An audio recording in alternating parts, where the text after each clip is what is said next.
505 дугаар ангиас оргосон хүрэн сахалт. Хан Хинтийн нурууны салбар улсаар 1950-аас 1954 оны хооронд бүгж байгаад алуулсан гэх Власовын армийн дайчин буюу 505-ын Орос орогдол ирийн талаар олон домог байдаг билээ. Түүнийг Төв аймгийн Угтаал цайтам Жаргалантын заагт амьдардаг бор хужир багийнхан бол бараг домог болгож туйл болтол нь хачирсан байдаг. Учир нь орогдол Орос офицер бор хужир багийн нутагт орших Хүлээ хаан гэдэг шилийн хулгайч нар шивэлэн бүгж байсан ууланд сүүлчийнхээ өдрийг хүртэл орогнож байсан юмсанч.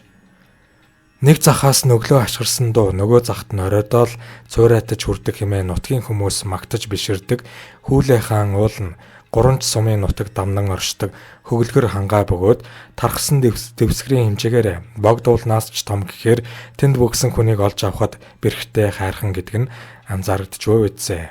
Нэг сонирхолтой нь Хүлээ хаан уулыг эрт цагаас хойш шилийн хулгайч хийгээд цуутай орогдлуудын даллахтай уул гэдэг бөгөөд 1990-ад оны үед Авдрантын гяндангаас хянагч нараа алаад оргосон Дорнодын онгорхой Нямаа тэргүүтэй ялтнууд хүртэл Хүлээ хааны хөвчрөө зогтож гараад тусгаагийнхны отолтонд орж буудуулан амь насаа алдаж байсан билээ.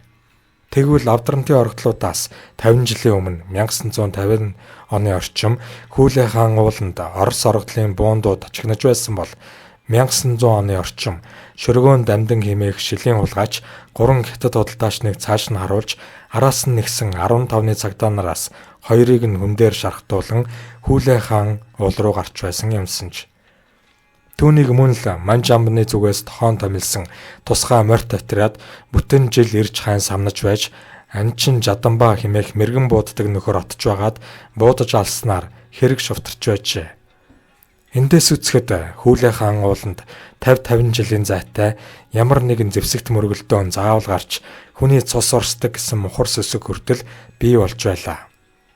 Ингээд 1950 оны орчим Хүлээ хааны хүрэн сахалт нэртлээ болтлоо харалдарсан Зөвлөлт холбоот улсын баатар Халимгийн мэрэгэн буудагч ахлах дэслэгч Сусаевын тухай ярианда эргэж оръё. Түүний тухай хитээдсэн заримдаа үнэн байдлаас гажсан янз бүрийн домог яриа байдаг ч тэр бүхнээс зайлсхийж аль болох үнэн бодит баримтыг нь өгүүлэхийг зорьсон билээ. Халимгийн офицер Сусаев нь 1942 оны хавар Смоленскийн дэргэдэх тулалдаанд гарамгай гавай байгуулсан учраас Зөвлөлт холбоот улсын баатар цолоор шагнагдсан гвардийн 12 дугаар хорооны урдаа барьдаг мэрэгэн буудагч байжээ. Харин Москвагийн дэргэдээс Сталинград руу яаралтай татагдсан мэрэгэн буудагч Сусаев 1943 оны 1-р сард Германы тусгай албаныхны хараанд өртөн бүслэгдэж амьдараа олслогджээ. Түүнийг Сталинградын алдартай мэрэгэн буудагч Зайцевтай андуурж барьсан гэдэг таамаглалч бий. Тухайн үед Йосеф Сталины 270 дугаар харгас тогтоол гарч байлдааны галын шугамнаас ухарсан хийгээд олзлогдсон бол урвсан тооцсон хэмээн уг тушаалд заасан байлаа. Мэрэгэн буудагч Сусаев Германы цэргийн олдсонд 1945 оны 1-р сар хүртэл хоригдож байгаад Биркнаугийн хорих лагерыг чөлөөлөхөд суллагджээ. Суллагдсан даруйда тэрбээр мото буудлагын 248 дугаар дивизэд мэрэгэн буудагчаар алба хааж Прагийг чөлөөлөх дайнд оролцсон байна. Гэвч түүнийг дайнд дуусаад их нутагтаа ирсний дараа Сталины байгуулсан цэргийн онцгой комиссийн олзлогдож урвсан хэмээн 270 дугаар тогтоолын дагуу баривчилж урагч Власовын армийн бие бүрэлдэхүүнд оруулан Сибирт 25 жилийн хүнд хүчээр яланд зүтгэх шийтгэл оногдуулан цөлж орхисон юмсанжээ. 1948 оны сүүлээр Хинтээ аймгийн Цэнхэр мандлын нууц уурхаагаас уран олборлуулж зөөлгөхөөр төмөр зам барихаар 12,000 олзны Орос ялтан орж ирсний тоонд Сусаев багтсан байж. Уг газрыг Оросууд Модтын там гэдэг байсан хожим баруунд яг энэ нэрээрээ зохиолуулан хэвлэгдсэн дүүхтэй. Уг уурхаад 12,000 Орос хоригдол 45 газар ухаагч бульдозер 25 шороо ачигч экскаватор 15 км усан хоол 58 ус татагч насоос 5 том 20 жижиг дизель цахилгаан үсгүр болон хамгаалтын 8,000 зэрэгтэй том бааз байрлаж 1948 оны хавраас эхлэн 1953 оны 100 гэхэд нэг ээлжиндээ 1000 гаруй автомашинаар өдөр шөнөгүй зөөсөөр бүх баялагийг нь цөлмөж дуусгасан гэдэг. Алт юм уу хөдөр гэсэн таамаг байсан ч хожим нь 1990 оны ихээр Цэнхэр мандлын уурхаагаас уран олборлон зөөж байсан нь тодорхой болсон билээ. Харин 1950 оны намар уг уурхаагаас 7 хүн оргосны нэг нь халимгийн мэрэгэн бууч Зөвлөлт холбоот улсын баатар ахлах дэслэгч Сусаев байжээ. Оросын цэрэг цагдаагийн их хүч оргодлуудын араас сар гараа хөөцөлдсөний эцэст 6-ыг нь алж устган нутгийнхны хилдгээр хүрэн сахалтыг Хүлээ хаан уул руу алдаж орхижээ.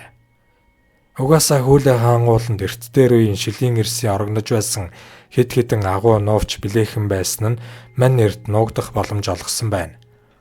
1951 оны хавар Хүлээ хаан ууланд Сусаев бүгж байгаа нь нутгийн олонд илэрхий болсон учраас 500 орчим Орос цэрэг ирж бор хужрын улаан буланд байрлан үе чанга яригчаар уул руу хандан чамайг өөрөө ирж бууж өгвөл амийг чинь өршөөн хэмээн хэдэн өдөр зарлаж байгаа араас нь хөдөлсөн боловч 7 хоногийн дараа 10-аад хүнээс Сусаевын суманд алдаад хоол хүнсэн дууссан учраас юу ч үгүй бууж ирсэн байна. Үүний дараа 1952 оны 100 Зөвлөлт холбоот улсаас татаж авчирсан 30 орчим чекистээр Местний орсуудаар газарчлуулан Хүлээ хаан уул руу орж уулан дээгүүр нь байлдааны онгоц хүртэл эргэлдээд бөөн сүр дуйлаантай нэгжлэг явсан гэдэг. Гэвч 14 хоног хөөцөлдсөний эцэст чекист орсууд тал хувь болох 15 хүнээ хүрэн сахалтын мэрэгэн суманд алдаад мөн л ганцаг хоосон буцжээ.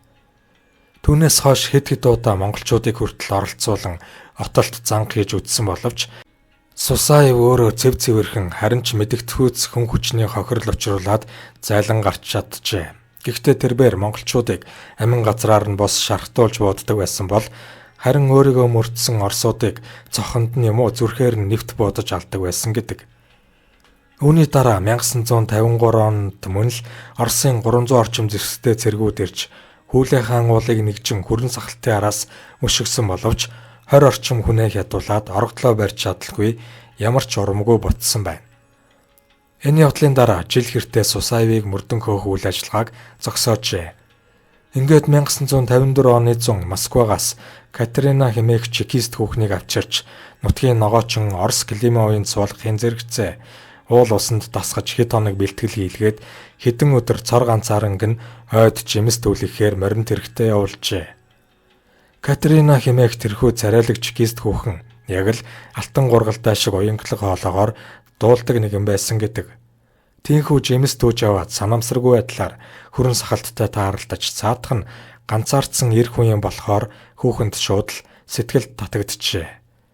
Мэдээж гурамсан эрийн хоёул тачаал гэдэг аадар борооны өмнөх цахилгаан захихлууга хачин болсон нь ойлгомжтой. Хүүхэнтэй хэдэн үг солиод л жимсний бутны ард хорцол үлдэн хоёул тачаалаа тайлсан байна.